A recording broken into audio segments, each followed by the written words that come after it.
Assalamualaikum warahmatullahi wabarakatuh. Perkenalkan, nama saya Faradilah dengan NPM 6020210067 dari kelas B Fakultas Psikologi Universitas Pancasila, ingin mempresentasikan tentang aplikasi atau platform yang bernama Squad Hub Counselor.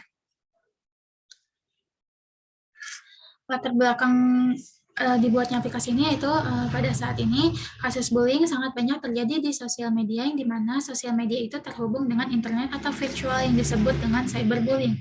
Cyberbullying digunakan ketika internet atau perangkat yang terhubung untuk mengirimkan suatu pesan atau gambar yang bertujuan untuk menyakiti, melukai, ataupun membuat malu seseorang. Selain itu, pelaku cyberbullying mempunyai motif yang beragam, seperti iseng, bercanda, mencari perhatian, dendam, ataupun frustasi. Pada pengguna sosial media, cyberbullying biasanya muncul pada kolom komentar yang berpotensi merusak perkembangan psikologi seseorang, khususnya pada remaja. Maka dari itu, saya mengembangkan sebuah aplikasi bernama Squad Hub Counselor. Squad Hub Counselor adalah sebuah aplikasi konseling yang dirancang bagi siapa saja, khususnya remaja, yang menjadi korban cyberbullying. Anda akan dilayani oleh para psikolog profesional yang sudah berpengalaman dan memiliki sertifikat. Aplikasi ini mengandung asas kerahasiaan, di mana semua masalah yang Anda curahkan akan kami jaga sebaik-baiknya. Squad Hub Counselor juga mematuhi etika-etika yang ada. Selain itu, aplikasi ini merupakan pengembangan dari aplikasi Calm. Aplikasi Calm adalah aplikasi konseling berbayar yang mengharuskan para penggunanya untuk mengisi beberapa kuesioner terlebih dahulu sebelum konseling dimulai. Next, ada penelitian dan kaitannya dengan teori psikologi perkembangan remaja. Sosial media memiliki kehadiran yang semakin meningkat dalam kehidupan anak muda, khususnya remaja. Laporan dari tahun 2012 menunjukkan bahwa 95% remaja menggunakan internet, dan dari jumlah tersebut, 81% menggunakan media sosial. Media sosial semacam itu menyediakan lingkungan di mana pengguna dapat bertemu, bersosialisasi, mengakses informasi, dan meningkatkan peluang belajar mereka. Terlepas dari keuntungan media sosial, penggunaannya juga dikaitkan dengan potensi bahaya. Remaja terhubung ke media sosial pada saat tingkat perkembangan sosial dan emosional mereka membuat mereka rentan terhadap tekanan teman sebaya, dan ketika mereka memiliki kapasitas terbatas untuk mengatur diri sendiri. Hal tersebut sesuai dengan teori perkembangan remaja yang mengatakan bahwa masa remaja merupakan masa perkembangan dalam segala hal, sehingga menjadi labil atau mudah dipengaruhi merupakan suatu ciri dari remaja sendiri. Dalam media sosial yang semakin pesat, siapapun dapat dengan bebas berkomentar serta menyalurkan pendapatnya tanpa rasa khawatir. Hal ini dikarenakan dalam internet, khususnya media sosial, sangat mudah memasukkan jati diri atau melakukan kejahatan, sehingga remaja sekarang cenderung berani untuk mengeluarkan komentar jahat kepada remaja lainnya, yang disebut sebagai cyberbullying.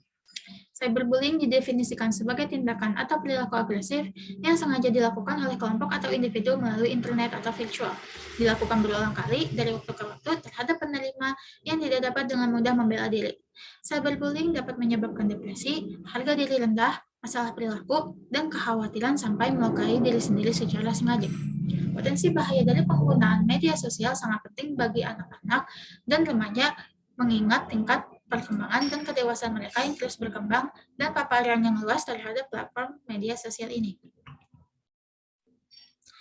Next, ada keterkaitan dengan materi yang sudah dipelajari, yaitu materi cybercrime. Cybercrime adalah kejahatan di dunia maya, yang berarti tindakan yang dilakukan di dunia maya. Kejahatan ini memanfaatkan komputer, internet, dan alat TIK lainnya. Meskipun tidak terlihat, bukan berarti dampak jenis kejahatan ini hanyalah ringan. Cybercrime bahkan dapat mengakibatkan kerugian yang jauh lebih bahaya dari kejahatan biasa, karena jejak digital tidak akan pernah hilang. Cyberbullying termasuk ke dalam cybercrime. Karakteristik cyberbullying yaitu yang pertama, kekerasan yang berulang-ulang. Yang kedua, biasanya dilakukan oleh orang yang lebih berkuasa terhadap pihak yang kurang berkuasa. Dan yang ketiga, kekerasan dilakukan dengan media jaringan telekomunikasi. Tujuan dibuatnya aplikasi ini adalah aplikasi Squad Hub Counselor berupaya untuk mencegah, mengembangkan kesadaran akan koreksi diri, meningkatkan, dan membantu menyelesaikan masalah klien dengan metode virtual atau online ini. Nah, manfaatnya yaitu sebagai tempat mengungkapkan emosi, berguna untuk menggali masalah sekaligus solusinya, membantu klien menjalani kehidupan sehari-hari, membuka sudut pandang baru, menjaga kesehatan fisik dan mental. Keterbaruan aplikasi ini dari aplikasi sebelumnya yaitu yang pertama, aplikasi Squad Hub Counselor tidak memungut biaya. Yang kedua, tidak mengharuskan penggunanya untuk mengisi kuesioner terlebih dahulu sebelum melakukan konseling. Yang ketiga, tidak perlu membuat jadwal janji temu dengan konselor karena aplikasi ini menggunakan sistem langsung. Yang keempat, aplikasi ini bisa diunduh bagi pengguna Android maupun iOS. Dan yang terakhir, pengguna bisa menganonimkan dirinya jika dirasa malu untuk bercerita atau mencurahkan masalahnya. Berikut ada desain dari aplikasi Squad Hub Counselor. Ya, ini berupa fitur-fiturnya.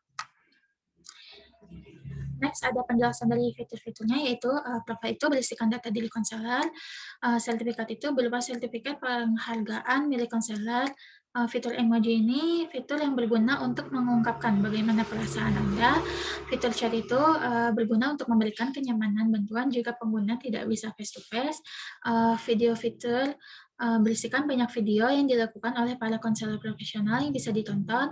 Riset analisis engine itu berupa mesin analisis hasil, dan logout adalah proses keluar dari aplikasi ketika waktu konseling sudah habis. Berikut ada referensinya. Ya, sekian presentasi dari saya. Kurang lebihnya mohon maaf. Wassalamualaikum warahmatullahi wabarakatuh. Terima kasih. An.